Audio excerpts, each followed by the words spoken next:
the one bullying guys came to me and got the rear neck choke, and I just defend myself. I throw the guy over me, the guy spread on the ground. I control his arm, I fist my hand, I put my knee on the belly, exactly what we train, and then I have an option. I can hit him or not, but we train until there, and then I freeze. Okay, Rodrigo, it's our first step. First podcast. First video for the project. So we're gonna do a little cheers, little salute, little l'chaim with the water. You know, simple. Simple. Keeping it simple. Okay. Yeah. Cheers. Okay. So today, I met you about 2 years ago. Yes. And I think you had a great life story, very interesting life story, and just I wanted to interview you, and see what you could tell us, what I could learn from here, maybe what others could learn from here. Yeah. So we'll just jump into this. How does that sound? Yeah, I think sounds good. Okay, let's do it. That's everything new for us, right? Yeah, so let's do this first interview together. Yes. Yeah. I think, have I ever interviewed anybody in my life? So I never. You're gonna be my first person that I ever interviewed. Wow. I did talk to other people. I talked to a lot of people, and I never officially interviewed. So it's my first one. Good. Thank you for it. That's an honor. Exciting. Yes, for sure. Okay. So Rodrigo, I know you come from Brazil. Yes. And you have a very skilled jiu-jitsu fighter. You were in special forces in the police there. Yeah, I belong to special unit. Special unit. Yeah. You were in a water polo team. Yes. Brazil's water polo team. National team. Yeah. National team. Wow. Yeah. And you came here. You came to the United States, to Florida, to Boca Raton, if I may say. Yeah. Florida, little city near Miami, about 2.5, 3 years ago. Yeah, I think now we're going for 3 years and something. 3 years. I arrived on March 22. Yeah. Yeah. So 3 years. Okay. So I'm going to take you all the way to the beginning. Oh, good. I think we have a lot of keys to our personality, to our life story, hidden in our childhood, or start in our childhood. So I want to take it back to your childhood, if you don't mind. Yeah, no, don't worry. Tell us what you were like as a child. It was a challenge for me. I had a humble childhood. We don't have a lot of stuff, but we never went hungry. Mm-hmm. But I can't complain because I born in Rio de Janeiro. Rio de Janeiro, Brazil. Rio de Janeiro, Brazil. Beautiful city.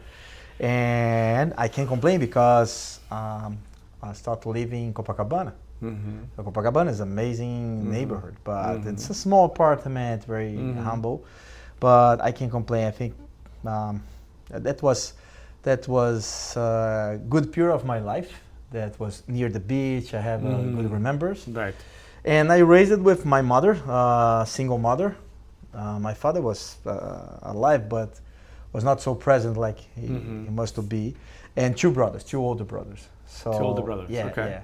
I think my problems and my nightmares started with them. That's old brothers' jobs. That's what they're supposed to do, right?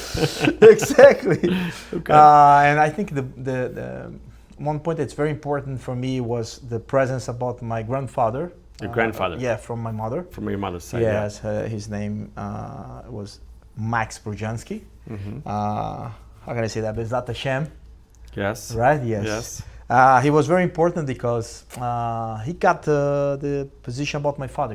He represented my father because he became your you stepped into the role of your father. Yes. Because your father was not in the picture, from what I understand. Exactly. Mm-hmm. So, and interesting thing that we live in the same. Me and my grandfather, we live in the same street, but in the same street. Literally like in the same sidewalk, because the number that I lived with my mom's still living there, is 104, and my grandfather is 122. So I always stay between the both. What street? In the Viveiros de Castro in Copacabana. It's very close to the beach. Very close to the beach. Very close to the beach. Okay. It's inside the neighborhood, but it's very close to the beach. Mm-hmm. And I remember a lot that he was tough guy, respect sometimes, because I understand he had a tough life too. He had 6 kids and raised 7 because he had a personal employee that passed out, the lady, and the passed away. Yeah, passed away. I'm sorry. Yeah, and the guy, my uncle, was adopted for him. So yeah. I see. So he had 6 kids from his own kids, and then one kind of adopted kid. Exactly. Oh, one of his employees. Exactly. Wow. Yeah, that was amazing.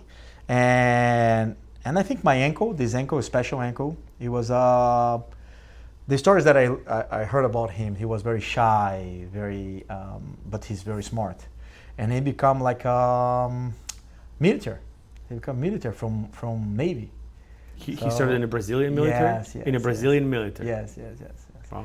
So I think it was good for me. But talking about myself now, I was short, chubby. I had, like they said, like how can I say about my hair at this time? Let me remember about that. How can I say my hair was like a helmet, you know? I don't know how to say that.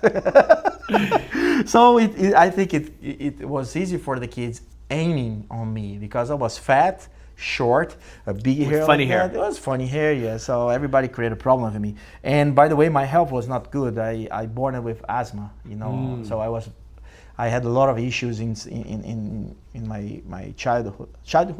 Yeah, yeah. Childhood, yeah. So I had a lot of problems in my childhood that I must to go to the hospital, become hospitalized. So adrenaline, so it was hard for me.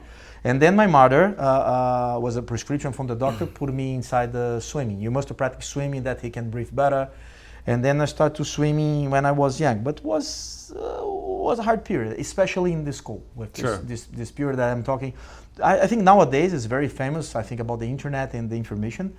I think the bullying is more, how can I say, popular, but it's always exist. Always. Right. So I remember that I had a problem with that very, very hard, not with just my brothers, but inside the school. So my childhood was tough until 11. Until 11 was very hard to be Rodrigo Prujansky. You know? Yeah. Okay. I don't think it's ever been easy, but it was especially hard. Yeah. So let me understand. So your father was not present. Yes. You had two brothers who were giving you hard time. Yes. Right, and you were bullied in school, right? And I was very shy. Shy, chubby, challenging in life.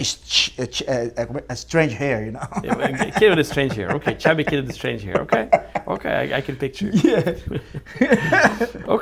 Okay, I understand. So I guess, what do you remember about your school years? What was that's the point. Thing that stands out? One situation that was a game change for me was when I'm going to do 11. I remember exactly like today. My mother came to me and said, "Hey, what do you want to receive like a gift for your birthday? You're gonna do 11. You want a toy? You want something like that?" But in front of the school that I was studying. Exactly in front of the school, you just need to across the street. You have one door, a small door, and usually the door is not open. But when it was open, you can see the stairs, and each step have one word like self-confidence, discipline, respect. And then I saw jiu-jitsu. I said, "Oh, I think I need it." I started to think about that. I started thinking, like for months, I was looking and suffering inside the school because the point is not the problem with me. The problem with me, I was trying to manage, but a special thing that happened was we don't have a lot of money. And I spent like all my day in the school, so I need to eat something. So the small snacks that my mother sent to me, they stole it. So I suffer a lot about that. The kids in school stole it. Yes. So I started thinking, how can I deal with that? Because they got my head, do a headlock and do that. That's okay. I can take care about that. But hungry, how can I deal with hungry for 11? So I was starving. And then I thought, okay, I need to do something about that. I need to react. I need to figure out an escape for that. And then I remember my mother asking to me, I said, okay, I want to sign up the jiu-jitsu. I think at that point she realized that I was in trouble. So your mother asked you to sign up or you decided to sign up? No, my mother asked, what do you want for the birthday? And I said, I want to sign up in that place. And said, what? You never fought, you never talking about that. And then I think she realized that I was in trouble. And it was amazing. This period was like a completely game change to be who I am today. I remember that I entered in the mat and the professor was a coach, was a brown belt. His name was Eduardo. And the guy was incredible with us. He was funny, he was happy all the time.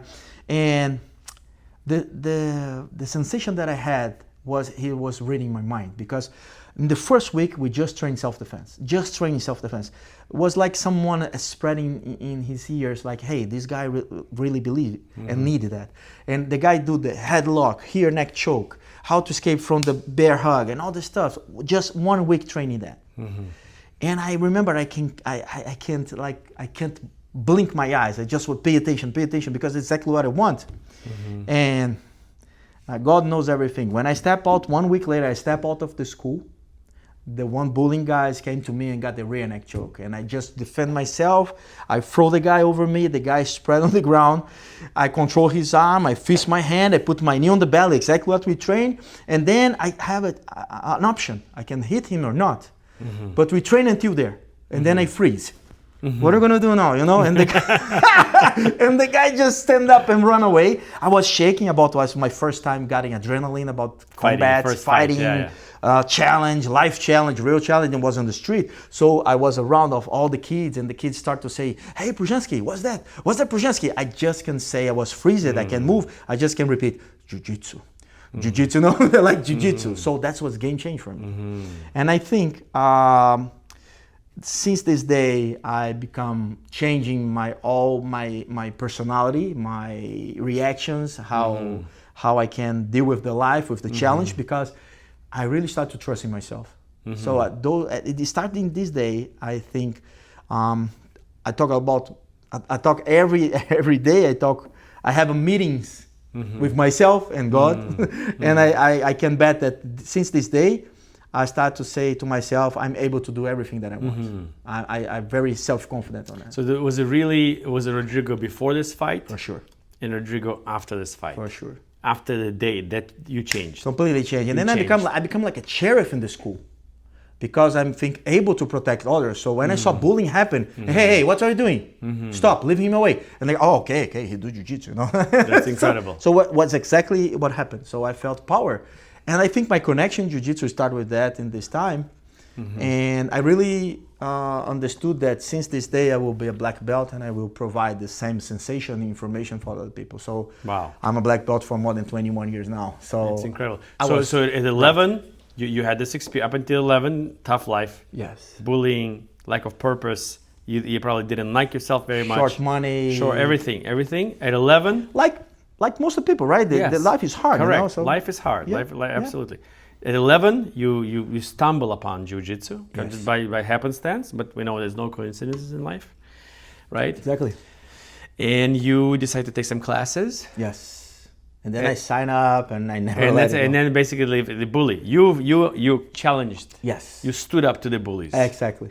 And after this, your life took a different trajectory. Completely different, because I remember I was training swimming, like I told you, because my health. And one day I was swimming, and suddenly my coach was a lady. She started screaming a lot. And then because I changed, I told to myself, I'm never gonna let someone treat me like I was treated until there. So when she started to screaming, I stopped, and she said, okay, if you stop it again, I'm gonna put you out. And in my opinion, with just 11, I said, hey, it's not necessary to talk with me like that. I'm not failing with the respect with you. You don't need to talk with me like that. Right. And then, of course, I was tired. I stopped it again. She said, okay, you get out. I said, okay, I get out. I respect you. When I got home, I said to my mom, I'm never going to train with her again. I said, what? I'm never going to train with her again. You have my word. And 1 week, my mother was waiting for. And 1 week, I didn't change my mind. And she said, okay, we must talk. You must keep training, because if you stop, it's not going to be good for your health. And I said, okay. Do you know we have in the same pool, in one side we have a swimming, in the other side we have a water polo. Let me try to do water polo. Maybe it's have fun. And that was the second game change in my life, because I started training swimming very, very early, like with 3 years, 2 years, 3 years. And I started swimming very, very well. So I'm competing. At this point that I stopped with my coach, I was like in the high ranks in this age. So my mother said, you must keep training. When I did a trial in the water polo, I think the coach was terrified. I said, hey, what? This guy is swimming like with this age, swimming like that? And for like a few months, I was playing well. So I was... How old were you here? So you're switching from swimming to becoming the water polo. Yes, with 11. So everything happens around 11 for you? Yeah. It's incredible. 11. Okay. I start to call attentions that this guy is above the level of this age. And then I was invited to play in the national team for juniors. In the water polo team? In the water polo with 14. In national Brazil team at 14. So 14 you're years. becoming from 11 To 14, 3 years to in become 3 an years. elite athlete. Exactly. And water polo is one of the hardest sports out there, right? Is that true? Yeah, I read something about, I think in US here, I read something that it's in the list of 10 sports for violence. Correct. I think between 10, I think is the fifth or something like that. And to be exhausted is between 10 and, how can I say that, complex, because like rhythm in gymnastic You're and swimming, you're fighting, Yes. you're throwing a Be- ball, still being you're staying above ground. strategy, Right, fight. strategy, It's a fight in the Wow, water. That's incredible. So jiu-jitsu helped me a lot in water polo. So just to say that, I got an invitation to become a national team in juniors. So I started training with them with 14, and when I got 16, I was invited to go for the seniors. Wow. So I started to playing With adults. with adults. Yes. Incredible. Yes. Incredible. And then I started to play and traveling around. So that's another game change because imagine one guy. I think I jumped one very specific point of my story during this period. So remember when I was 13, I think I remember one special event, sad. My grandfather, he passed away. And I felt a lot because I had a tremendous and deep connection with him. He passed me all the Jewish values. And he has an amazing story because he came from Poland. And when he met my grandmother and asked for the pray to get them marriage, and the pray said, okay, I'm gonna marry you with her, but you can't pass Judaism for your child.